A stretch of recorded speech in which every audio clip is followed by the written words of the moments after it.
चलिए दोस्तों, अब हम बात करेंगे SA 210 स्टैंडर्ड्स ऑन ऑडिटिंग 210 210 है ना। देखिए क्या है, बहुत सारे जो स्टैंडर्ड है ना वो अलग अलग चैप्टर्स में दिए जाते हैं। चाहे आप सीए फाइनल की बात करें या सीए इंटर ऑडिट की बात करें, है ना। जैसे कि ये वाला स्टैंडर्ड सीए इंटर ऑडिट के चैप्टर नंबर 1 में है ना। ऐसे किसी चैप्टर में सीए फाइनल में होगा। तो स्टैंडर्ड का क्या है, अलग से भी दिए होते हैं। वो आपको अलग से बुक मिलती है ना, प्रोनाउंसमेंट ऑफ आईसीआई, तो अलग से भी मिलते हैं। ऐसे इसका जो वो है बुक, और चैप्टर्स के अंदर भी होते हैं।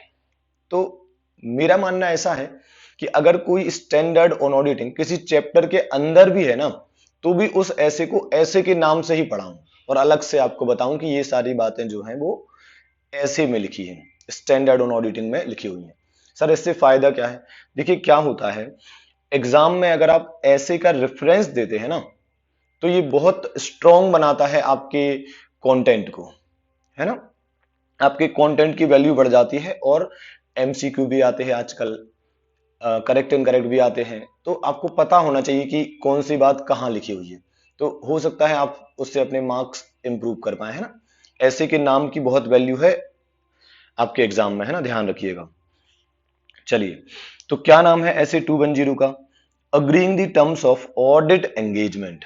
Agreeing the terms of audit engagement, ध्यान रखिए स्टैंडर्ड का नाम बहुत इंपॉर्टेंट है। यहां लिखा है ऑडिट एंगेजमेंट, है ना। होता क्या है ये, सुनिए। सबसे पहला काम क्या होता है, जो कोई भी कंपनी होती है वो ऑडिटर से क्या बोलती है कि हम आपको अपना ऑडिटर बनाना चाहते हैं। ठीक बात है, मतलब कंपनी प्रपोज करती है ऑडिटर को, या किसी सीए फर्म को अप्रोच करती है कि सर आप हमारा ऑडिट कर दीजिए। ठीक बात है। तो इसका मतलब ऑडिटर कंपनी के पास नहीं जाता है, कंपनी ऑडिटर के पास जाती है कि आप हमारा ऑडिट कर दीजिए। ठीक है। अब ऑडिटर क्या कहेगा? ऑडिटर एक एंगेजमेंट लेटर देता है। क्या देता है? एंगेजमेंट लेटर देता है। किसको? कंपनी को। उसमें क्या लिखा होता है? उसमें लिखी होती है टर्म्स एंड कंडीशन। मतलब ऑडिटर एक एंगेजमेंट लेटर लिखता है और कंपनी को देता है और कहता है कि इस लेटर में जो टर्म्स एंड कंडीशन लिखी हैं उसके हिसाब से मैं ऑडिट करूंगा। अगर मंजूर है तो बोलो, नहीं तो मैं नहीं करूंगा। ठीक बात है।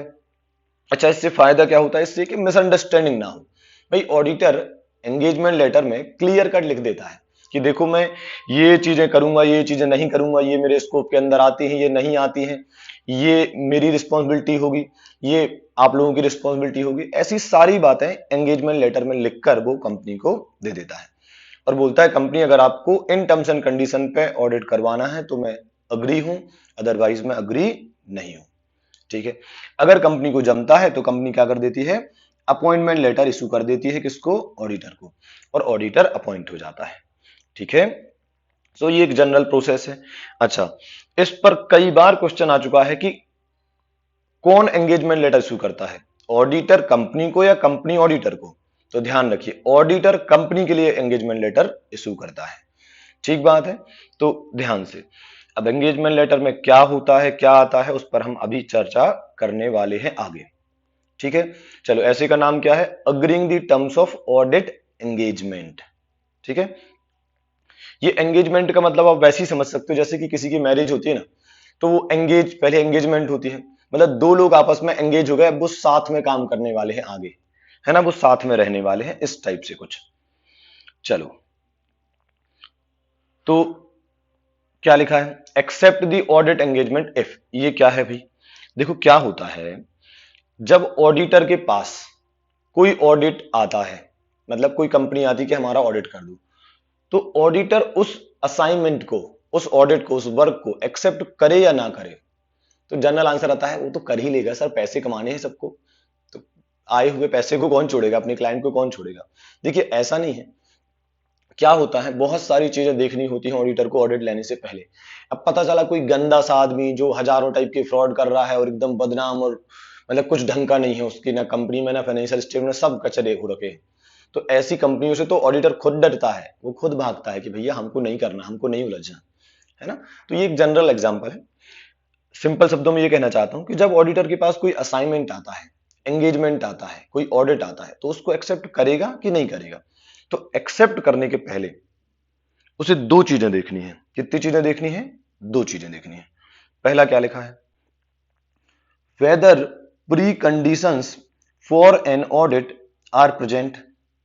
तो मतलब ऑडिटर ऐसा कह रहा है, सीए फर्म ऐसा कह रही है कि कंपनी कंपनी अगर ये दो चीजें होंगी तो मैं ऑडिट एक्सेप्ट करूंगा, नहीं तो नहीं करूंगा। बोले कौन सी दो चीजें? पहला, pre conditions for an audit exist करती है कि नहीं करती।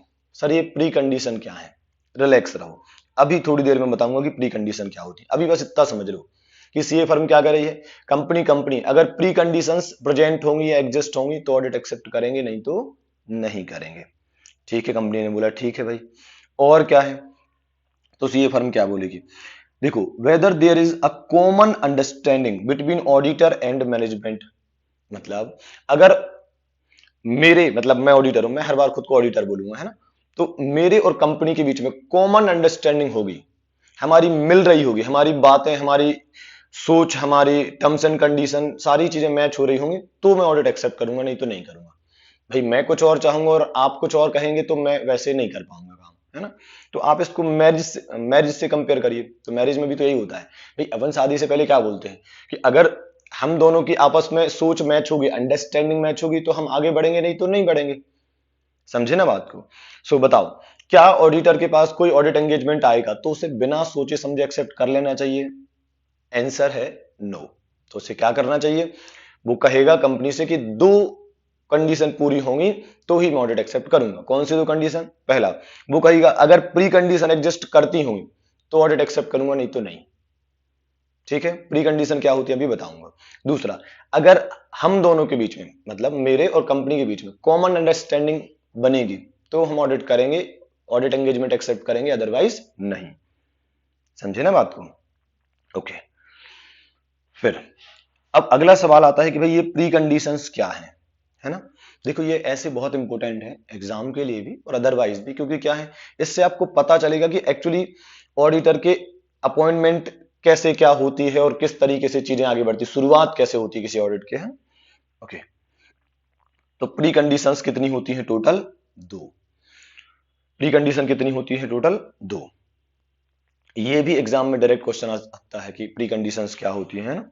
तो pre conditions for an audit, भाई कुछ इंपोर्टेंट ही होगा। जब ऑडिटर ने कहा है कि प्री कंडीशन एग्जिस्ट करेंगी तो ही ऑडिट एक्सेप्ट करूंगा, नहीं तो नहीं करूंगा। ठीक है, तो पहली प्री कंडीशन क्या है? Whether the financial reporting framework, F. Sir ये क्या होता है एफ? सिंपल वर्ड्स में ये समझ लीजिए कि एफ का मतलब होता है वो नियम कानून जो कंपनी के ऊपर अप्लाई होते हैं। ठीक है, मतलब जब कंपनी अपने फाइनेंशियल स्टेटमेंट बनाती है तो फाइनेंशियल स्टेटमेंट बनाते समय जो जो नियम कानून, जैसे कि कंपनी एक्ट या इनकम टैक्स एक्ट या कोई और लॉ, जो जो लॉज एंड रेगुलेशन अप्लाई होते हैं फाइनेंशियल स्टेटमेंट बनाते समय, उसे नाम दिया है शॉर्ट में F, financial reporting framework, financial statement बनाते समय लगने वाले नियम कानून। ठीक है, so whether the FRF to be applied in preparation of financial statement is acceptable or not। क्या मतलब हुआ सर? मतलब जब कोई कंपनी अपने फाइनेंशियल स्टेटमेंट बना रही है तो वो जिस भी एफआरएफ का यूज कर रही है, मतलब जिस भी नियम कानून का नियम कानून का यूज कर रही है बनाते समय फाइनेंशियल स्टेटमेंट को, वो भारत में एक्सेप्टेबल है कि नहीं है। मान लीजिए कोई कंपनी का आपके पास ऑडिट आता है, अब वो कंपनी इंडिया में है तो उसके ऊपर कौन से रूल्स रेगुलेशन, कौन सा एफआरएफ लगेगा? भाई इंडियन के लगेंगे, इंडियन गैप अप्लाई होगा। गैप मतलब जनरली एक्सेप्टेड अकाउंटिंग प्रिंसिपल, है ना? तो अगर आप इंडिया में हैं तो आपकी कंपनी पर इंडिया के गैप लगेगा, इंडिया के नियम कानून लगेंगे, इंडिया का एफआरएफ लगेगा। तो अगर आप सपोज आप यूएस गैप लगा रहे हो या कोई और गैप लगा रहे हो, कहीं और के नियम कानून से अपने फाइनेंशियल स्टेटमेंट बनाए हैं, तो ऑडिटर क्या कहेगा, मतलब अपन सीए फर्म है, अपन क्या कहेंगे, भैया हमको नहीं करना, हम इंडिया में हैं तो जो फाइनेंशियल स्टेटमेंट इंडियन एफआरएफ के हिसाब से बने होंगे हम केवल उन्हीं का ऑडिट एक्सेप्ट करते हैं। ठीक है, क्योंकि यहां तो वही चलता है। सो पहली प्री कंडीशन क्या है? Whether the FRF to be applied in preparation of financial statement is acceptable और नॉट। ठीक है, जो एफआरएफ आपने लगाया है फाइनेंशियल स्टेटमेंट को प्रिपेयर करते समय वो एक्सेप्टेबल है कि नहीं है। ठीक है, तो अपन को अच्छा लगा कि चलो ठीक है, ऑडिटर सही कर रहा है, मतलब ऑडिट लेने से पहले वो देख रहा है कि प्री कंडीशन एग्जिस्ट करती कि नहीं करती है। और प्री कंडीशन में क्या देख रहा है कि फाइनेंशियल स्टेटमेंट को बनाते समय जो एफआरएफ आपने लगाया है वो इंडिया में एक्सेप्टेबल है या नहीं है। दूसरा, obtain an agreement that obtain an agreement from management that it acknowledges and understand its responsibility। मतलब ऑडिटर कहेगा हमें लिख कर दो, मतलब जो सीए फर्म है, मतलब अपन लोग कंपनी से क्या कहेंगे, हमें लिख कर दो, अपन मतलब एक एग्रीमेंट करो हमसे, और उसमें तुम ये लिख कर दो कि तुम अपनी रिस्पॉन्सिबिलिटी को एक्नॉलेज भी करते हो और अंडरस्टैंड भी करते हो। मतलब क्या हुआ, एक्नॉलेज करते हो मतलब एक्सेप्ट भी करते हो और अंडरस्टैंड भी करते हो।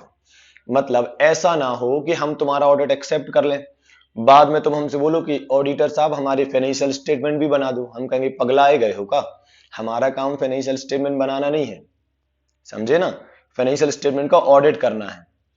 फिर कल के दिन मैनेजमेंट कहेगा ऑडिटर साहब आप हमारे यहाँ इंटरनल कंट्रोल लगा दो, हम कहेंगे मैनेजमेंट भाई, कंपनी भाई, हमारा काम इंटरनल कंट्रोल लगाना नहीं है, वो आपका काम है, हमारा काम है ऑडिट करना।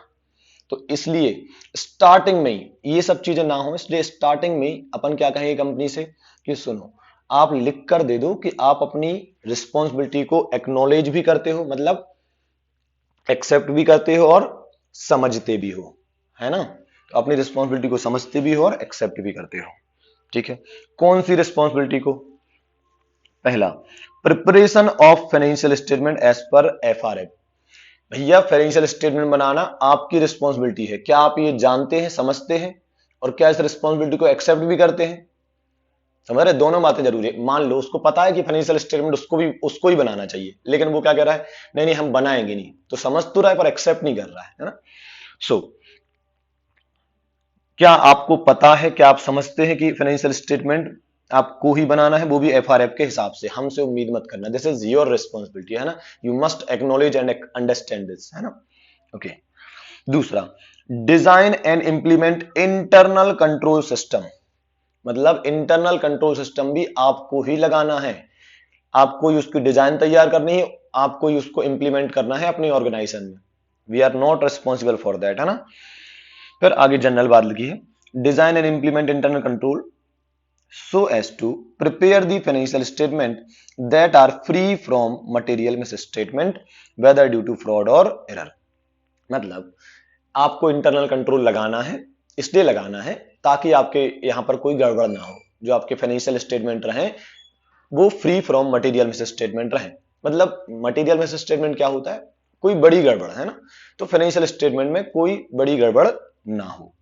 ठीक बात है। और लास्ट थिंग देखो, रिस्पॉन्सिबिलिटी कितनी हो गई टोटल, तीन। पहली कौन सी हो गई, फाइनेंशियल स्टेटमेंट आपको बनाना है, दूसरा इंटरनल कंट्रोल आपको लगाना है, and third to provide the auditor with access to all information. मतलब आज ही हमें लिख कर दे दो कि जो जो इंफॉर्मेशन हमें चाहिए होगी वो सारी इंफॉर्मेशन आप हमें प्रोवाइड करेंगे। ऐसा ना हो कि हम ऑडिट करने के लिए कोई इंफॉर्मेशन मांगे, कुछ पूछें और आप हमें बताओ ही ना, आप हमें वो पेपर ही ना दो, आप हमें वो बुक्स ही ना दो, है ना। ठीक है, so access to all information and unrestricted access to persons from whom auditor wants to obtain information. मतलब हमें उन सारे लोगों से आप बात करने देंगे जिन लोगों से हमें कोई ना कोई इंफॉर्मेशन चाहिए है। ठीक बात है। So you have to provide unrestricted access to the persons from whom auditor want to obtain information, right. तो एग्जाम के लिए बहुत इंपॉर्टेंट है कि प्री कंडीशंस क्या होती हैं। और सुनो, कभी भी एग्जाम में ये पूछा जा सकता है कि ऑडिटर की मैनेजमेंट की क्या क्या रिस्पॉन्सिबिलिटी होती है।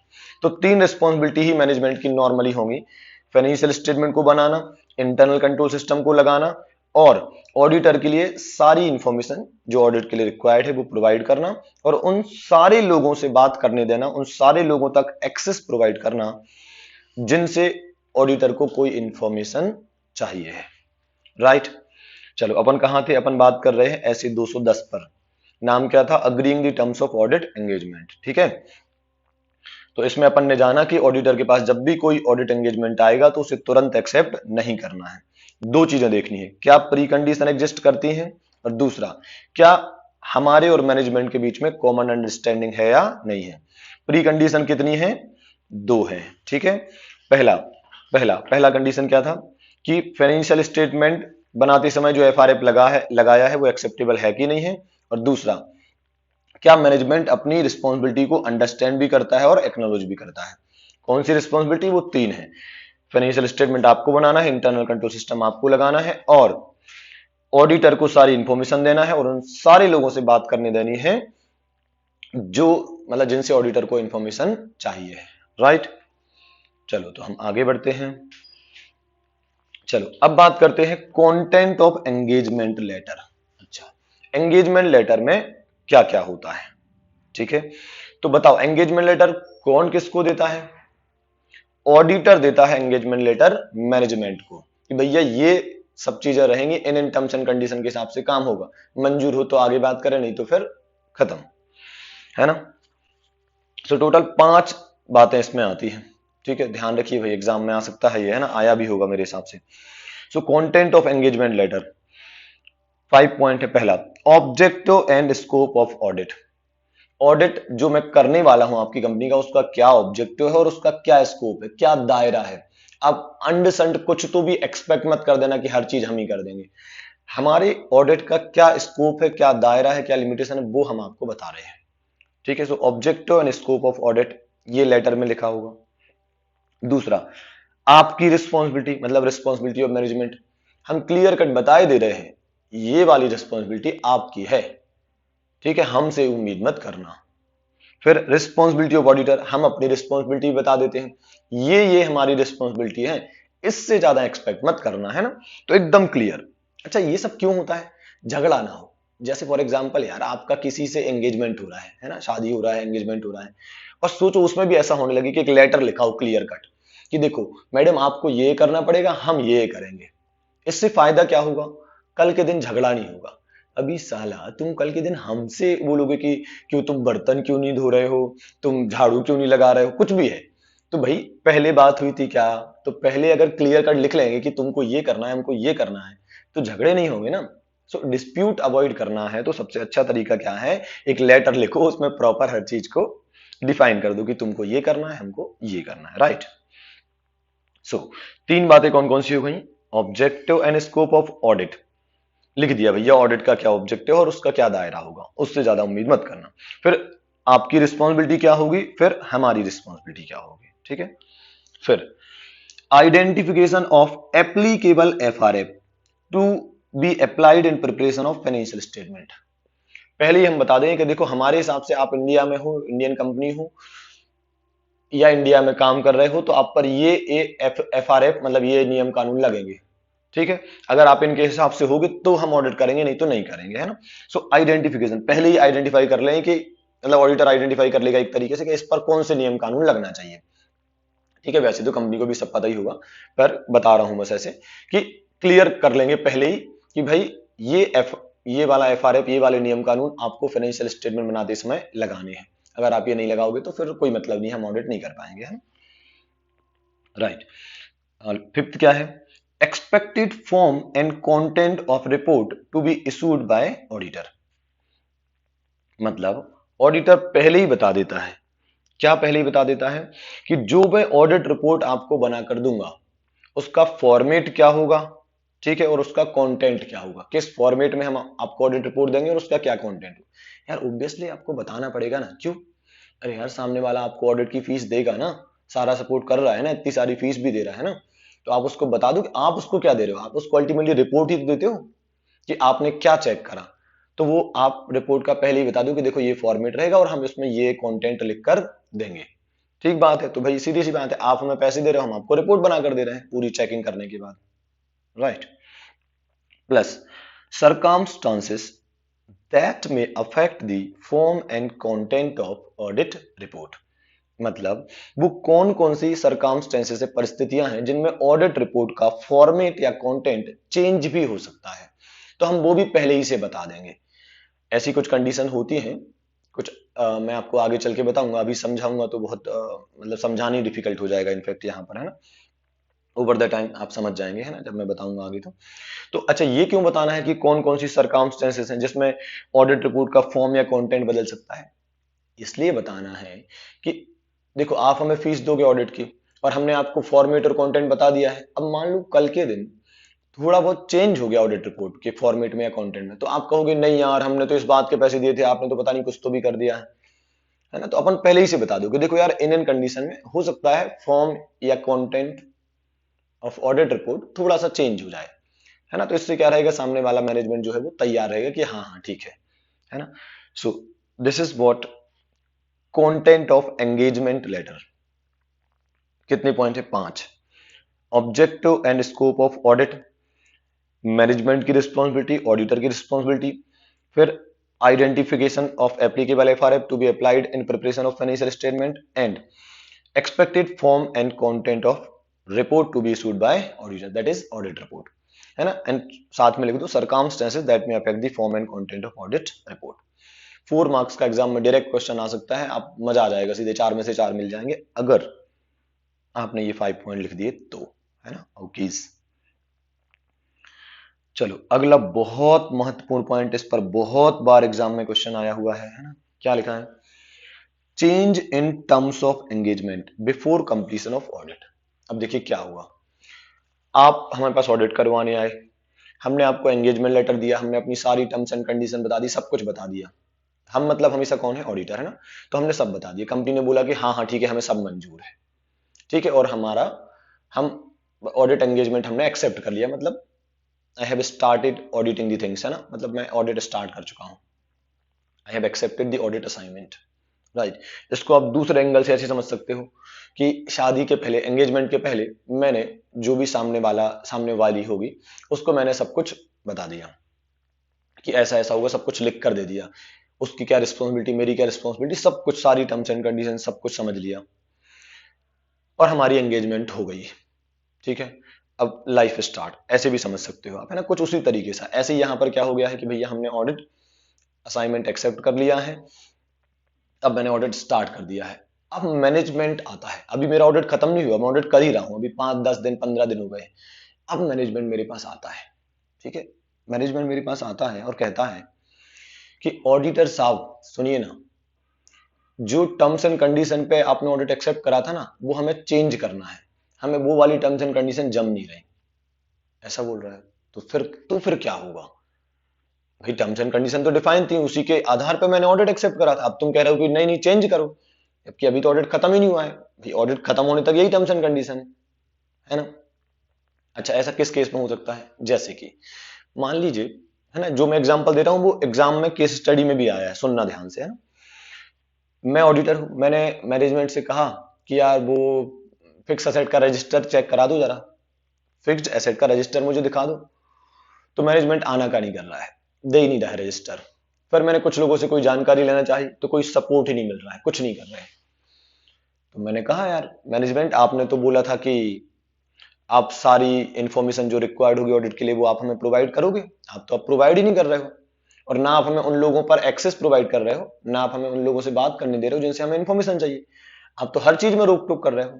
तो मैनेजमेंट ने क्या जवाब दिया? बोले ऑडिटर साहब, वो जो टर्म्स एंड कंडीशन लिखी थी ना वो चेंज कर लो, मजा नहीं आ रहा है, हम इतना नहीं झेल पाएंगे आपको, ना हम आपको इतनी इंफॉर्मेशन दे पाएंगे।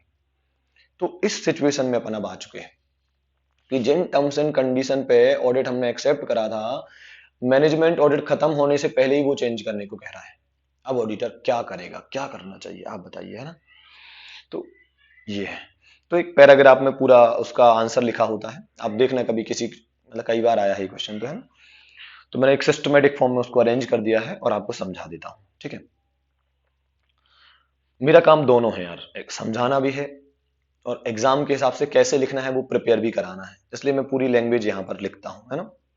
ओके, सो सबसे पहला, where the change requires lower level of assurance, मतलब आप कह रहे हो कि ये वाली टर्म्स एंड कंडीशन चेंज कर दो, और मुझे लगता है कि यार अगर ये ऐसी टर्म्स एंड कंडीशन चेंज हुई तो मैं एक अच्छा एश्योरेंस नहीं दे पाऊंगा, ठीक है। इनफैक्ट मेरा जो एश्योरेंस का लेवल है वो क्या हो जाएगा? कम हो जाएगा। क्या हो जाएगा? कम हो जाएगा, लोअर हो जाएगा। So where the change require lower level of assurance, तो हमें लग रहा है कि यार तुम जो चेंज करने का कह रहे हो, अगर वो चेंज करा ना तो हम अच्छे से एश्योरेंस नहीं दे पाएंगे, अच्छे से अपनी ओपिनियन नहीं दे पाएंगे फाइनेंशियल स्टेटमेंट पर। तो फिर हम पता है क्या करेंगे, auditor should consider appropriateness of doing so. मतलब फिर ऑडिटर सोचेगा कि जो टर्म्स एंड कंडीशन में चेंज करने का आप बोल रहे हो वो एक्सेप्ट करें कि ना करें। समझ रहे हो ना? देखो ये लिखने के एंगल से बता रहा हूं आपको, है ना, समझना समझा तो रही हूं पूरा, पर लिखने के एंगल से भी समझो, क्योंकि क्या है यार, आपको कई बार पूरी बात समझ में आ जाती है पर एग्जाम में नंबर नहीं मिलते। उसका कारण है कि आपको जो समझ में आता है वो आप 2 लाइन में लिख देते हो, पर वहां तो उसने 4 मार्क्स में पूछा है, तो वो एक प्रॉपर कंटेंट चाहता है ना।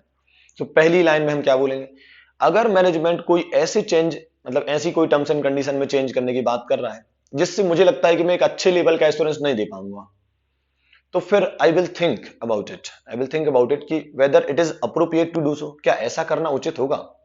कैसा करना, मैनेजमेंट की बात लेना, सॉरी मैनेजमेंट की बात मान लेना कि टर्म्स एंड कंडीशन में जो चेंज करने का बोल रहा है ना वो वाली बात। ठीक है ना? ओके। तो पहला, I will think about it whether it is appropriate to do so, है ना, whether it is appropriate to accept the change in terms and condition, right. Second, accept the change, accept the change, जो management कह रहा है ना वो हम change को एक्सेप्ट कर लेंगे, वो जो चेंज करने की बात कर रहे हैं ना, कहेंगे ठीक है चलो ये टर्म्स एंड कंडीशन को चेंज कर लेते हैं। कब कब कब, where there is a reasonable justification for doing so, where there is a reasonable justification for doing so, मतलब अगर वो सही तरीके से जस्टिफाई कर देता है, वो एक सही लॉजिकल तरीके से कारण बताता है कि सर ये वाला काम आप मत करिए क्योंकि इसमें ऐसा ऐसा है। जैसे फॉर एग्जाम्पल मान लीजिए ऑडिटर ने बोला था कि हम सपोज आपके 80 गोडाउंस चेक करेंगे, फॉर एग्जांपल दे रहा हूं ना, 100 में से 80 गोडाउंस चेक करेंगे, ठीक है। और 80 में जिसको सिलेक्ट करा था, सपोज उस गोडाउन पे ना कोई आतंकी हमला चल रहा है या कोई वॉर टाइप का इशू है या कोई और ऐसा इशू है जो नेचुरल है, कुछ भी ऐसा हो सकता है, लाइक फ्लड वगैरह कुछ भी हो सकता है। तो ऐसे केस में मैनेजमेंट आपसे कहता है कि देखो आपने कहा तो था कि आपको 80 गोडाउन चेक करने हैं और मैंने भी हाँ बोला था, लेकिन सर वहां की सिचुएशन ऐसी है कि आप जाओगे तो आपके भी जान माल की रिस्क है, तो प्लीज आप उसको मत करिए चेक। तो अब बताइए, आप खुद ऑडिटर होंगे तो क्या करेंगे? अरे आप खुद ही मन में सोचोगे थैंक गॉड तुमने बोल दिया, नहीं तो मैं बोलता कि मुझे वहां नहीं जाना है, मुझे नहीं चाहिए ऐसा पैसा, है ना। So if management provide the reasonable justification for change in terms of engagement, I will accept the change. फिर मुझे क्या दिक्कत है यार, तुम सही कह रहे हो ना, लॉजिकल बात है ना। ओके। तो पहले हम सोचेंगे कि जो मैनेजमेंट कह रहा है वो करना, मतलब उस बात को एक्सेप्ट करना अप्रोप्रिएट होगा या नहीं होगा, उचित होगा या नहीं होगा। दूसरा, हम उसकी बात को मान लेंगे यदि वो रीजनेबल जस्टिफिकेशन दे देगा तो। ठीक है, तो पहला हो गया अप्रोप्रिएटनेस सोचना है, दूसरा हो गया रीजनेबल जस्टिफिकेशन दे देगा तो एक्सेप्ट कर लेंगे, है ना। फिर if management is not agree to continue with original in terms of engagement और auditor is not able to accept the new terms of engagement, sorry मैं गलत पॉइंट पर आ गया, ये पहले ये वाला बता देता हूं, है ना। सर पहले फोर्थ वाला बता देते तो क्या होता है, ऐसा नहीं है, क्या होता है मैंने बहुत सोच समझ कर ये सीक्वेंस को डिजाइन करा है ताकि आपको चीजें याद भी रहे और समझ में भी आ जाए, है ना। सो तीसरा क्या लिखा है, deny for change, deny for change मतलब हम चेंज के लिए मना कर देंगे। कब कब, if there is no reasonable justification, अरे यार ये कोई बात हुई क्या, तो ऑब्वियसली यार रीजनेबल जस्टिफिकेशन दे दोगे तो हम तुम्हारी बात मान लेंगे, और रीजनेबल जस्टिफिकेशन नहीं दोगे तो हम तुम्हारी बात नहीं मानेंगे, है ना। फोर्थ पॉइंट क्या है, अब मान लो कभी ऐसी सिचुएशन बन जाए कि ऑडिटर को आपने रीजनेबल जस्टिफिकेशन नहीं दे पाए, मतलब जो भी आप लॉजिक दे रहे हो चेंज करने के लिए वो लॉजिक मुझे एक्सेप्टेबल नहीं है, ठीक है। तो मैंने कहा नहीं नहीं मैं तो टर्म्स एंड कंडीशन चेंज करने के लिए तैयार नहीं हूं और मुझे तुम्हारी बात में कोई दम भी नहीं दिख रहा है, तो मैं नहीं करूंगा चेंज। अब मैनेजमेंट भी अड़ गया, बोले जो पुरानी टर्म्स एंड कंडीशन है, मतलब जिन पर अपॉइंटमेंट हुआ था ऑडिटर साहब आपका, उन पर मैं काम करने को तैयार नहीं। मतलब एग्जिस्टिंग कंडीशन पे मैनेजमेंट मना कर रहा है कि हमें नहीं करना काम, हमें नहीं करवाना आपसे ऑडिट, और जो वो चेंज करने के लिए कह रहा है वो ऑडिटर के लिए एक्सेप्टेबल नहीं है, तो अब तो झगड़े की बात हो गई ना। तो अब क्या करेगा ऑडिटर, आप बताओ, आप ऑडिटर होती तो आप क्या करते? आप अपनी पर अड़े हुए हो, वो अपनी पर अड़ा हुआ है। Simple, withdrawal from engagement if possible, छोड़ो भागो भैया, नहीं करना हमको ऑडिट। यार साला, हम तुमसे चेकिंग करने के लिए बुक्स मांग रहे हैं, हम तुमसे कोई इन्फॉर्मेशन पूछ रहे हैं, तुम हमको कुछ दे ही नहीं रहे हो, और हमसे कह रहा है कि टर्म्स में चेंज कर लो कि आप हमसे कुछ नहीं पूछोगे। ऐसा थोड़ी होता है यार, नहीं करना हमको ऑडिट। तो अगर पॉसिबल होगा तो I will withdraw from engagement, right. फिर अच्छा, अब ये पॉसिबल होगा तो, अगर नहीं हुआ तो फिर क्या कर लेंगे? हाँ, so while withdrawing from engagement consider your obligation either contractual or otherwise to report the circumstances. मतलब अगर आपने सोच लिया कि आप विड्रॉ कर रहे हो, मतलब आप ऑडिट छोड़ रहे हो, बीच में ही असाइनमेंट को छोड़ रहे हो, तो क्या देख लेना, सोच लेना, क्या सोच लेना, क्या कंसिडर कर लेना कि कोई ऑब्लिगेशन तो नहीं है। आप ऑडिटर हो यार, एक डिग्निटी मेंटेन करके चलना है, बना के चलना है। किस टाइप की ऑब्लिगेशन? इधर कॉन्ट्रेक्चुअल और अदरवाइज। मतलब जैसे मान लो आप कोई ऑडिट छोड़ते हो, तो हो सकता है कि आपके एंगेजमेंट लेटर में ऐसा लिखा हो कि जब भी अगर आप बीच में ऑडिट छोड़ोगे तो आपको ऐसा करना पड़ेगा, या 5 दिन का समय देना पड़ेगा, या किसी पर्टिकुलर पर्सन को रिपोर्ट करना पड़ेगा। कुछ तो भी ऐसा कोई ना कोई लाइबिलिटी, कोई ना कोई ऑब्लिगेशन आपकी हो सकती है ना। ऐ भी मत भग जाना कि ठीक है हम कल से नहीं आएंगे, है ना, ऐसे बच्चों जैसे रिएक्ट नहीं करना। इज्जत से देख लो कि भाई छोड़ तो रहे हो ऑडिट असाइनमेंट, कोई ऑब्लिगेशन तो नहीं है, कोई न्यूज़पेपर में तो नहीं निकलवाना इस चीज को, या आरओसी को तो नहीं बताना, जो भी है ना। सो चेक कर लो कि आपकी कोई कॉन्ट्रेक्चुअल, मतलब जो मैनेजमेंट और ऑडिटर के बीच में कॉन्ट्रैक्ट हुआ था उसमें कुछ लिखा हुआ तो वो वाली ऑब्लिगेशन को पूरा कर देना। उसके अलावा कोई अदर, मान लो कंपनी लॉ में कहीं कुछ लिखा है, या कोई और लॉ में कुछ और लिखा है कि अगर आप ऑडिट छोड़ेंगे बीच में तो आपको ऐसा ऐसा करना पड़ेगा ना। सो कंसिडर दैट रिस्पॉन्सिबिलिटी, है ना। अब एक और मन में ख्याल रह गया बच्चों के, वो क्या कि देखो, अगर विड्रॉ करना पॉसिबल होगा तो आप विड्रॉ कर देगो, और जो भी आपकी रिस्पॉन्सिबिलिटी होगी इधर कॉन्ट्रेक्चुअल और अदरवाइज, कि आप ऑडिट छोड़ रहे हो या परिस्थितियां बता रहे हो, आप कुछ भी है ऐसा, तो है ना, तो वो करके आप निकल लोगे। पर अगर विड्रॉ करना पॉसिबल नहीं है तब क्या होगा, है ना।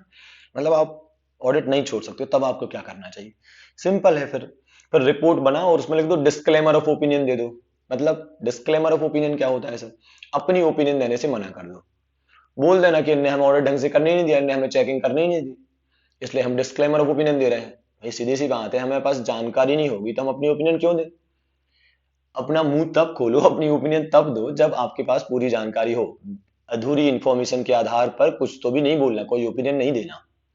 समझा ना। अपन नॉर्मली बोलते हैं ना जिंदगी में ऐसे कि नहीं यार भैया हमको नहीं पता, हम इसलिए उसके बारे में हमको नहीं पता, हम नहीं बोल सकते ज्यादा कुछ, है। ओके। सो किसी चीज के बारे में ओपिनियन बनाने से पहले देख लो कि आपको सारी बातें पता है ना। ऐसे ही यहाँ पर है, आपको ऑडिट पूरा करने ही नहीं दिया, पूरी चेकिंग आपने करी नहीं, तो काहे को ओपिनियन दे रहे हो अपनी, है ना। ओके। सो ये एक बड़ा इंपॉर्टेंट पॉइंट अपन ने कवर करा कि अगर ऑडिट कंप्लीशन के पहले ही मैनेजमेंट आपसे टर्म्स ऑफ एंगेजमेंट चेंज करने को बोलता है तो आप कैसे डील करेंगे इस सिचुएशन को, राइट। तो पहला आप सोचेंगे whether it is appropriate to do so, क्या ऐसा करना उचित होगा। फिर हम एक्सेप्ट कर लेंगे, मैनेजमेंट की बात मान लेंगे, अगर वो रीजनेबल जस्टिफिकेशन दे देगा तो। फिर तीसरा, हम मैनेजमेंट की बात नहीं मानेंगे यदि वो रीजनेबल जस्टिफिकेशन नहीं देगा तो। फिर यदि वो पुरानी कंडीशन पे अग्री नहीं है और मैं नई कंडीशन पे अग्री नहीं हूं, तो मैं सोचूंगा कि क्या विड्रॉ करना पॉसिबल है, अगर होगा तो मैं विड्रॉ कर दूंगा, और देख लूंगा कि विड्रॉ करते समय मेरी कोई ऑब्लिगेशन तो नहीं है, इधर कॉन्ट्रेक्चुअल और अदरवाइज, ठीक है। और अगर मान लो विड्रॉ करना पॉसिबल नहीं होगा तो मैं रिपोर्ट में डिस्क्लेमर ऑफ ओपिनियन दे दूंगा, है ना, या फिर मॉडिफाइड ओपिनियन, जैसा भी रिक्वायर्ड होगा उस कंडीशन के हिसाब से, है ना।